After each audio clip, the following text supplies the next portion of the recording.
Makalipas ang 3 taon, naaresto ng lalaking wanted sa kasong pagpatay sa isang lalaki sa Tondo, Maynila. Git naman na akusado ni hindi niya kilala ang biktima. May unang balita si Bea Pinlac. Nakikipagkwentuhan ang 29 anyos na lalaking ito kasama ang kaibigan niya sa Sampaloc, Maynila nang arestuhin ng pulisya sa bisa ng warrant of arrest.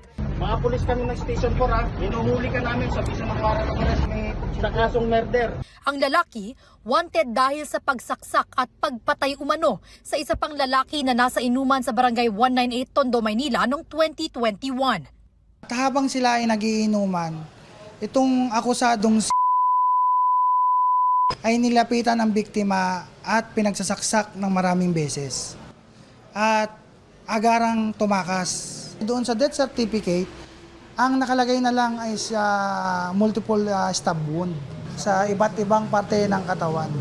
Ayon sa pulisya, dinala pa sa ospital ang biktima pero kalaunay binawian din ng buhay. Isa raw sa posibleng pinag-ugatan ng krimen at raso umano ng biktima sa pamangkin ng akusado. Yung biktima may nagawa doon sa anak ng kapatid ng akusado. Siguro po yung urge nung isang tiyuhin na naagrabyado yung isang pamangkin. Giit naman ng akusado, Hindi po kami magkakilala pero ma'am, no comment po talaga ako dyan ma'am. Pasensya na po kayo. walang piyansa ang inirekomenda para sa kasong murder na kinahaharap ng akusado. Ito ang unang balita. Bea Pinlac para sa GMA Integrated News.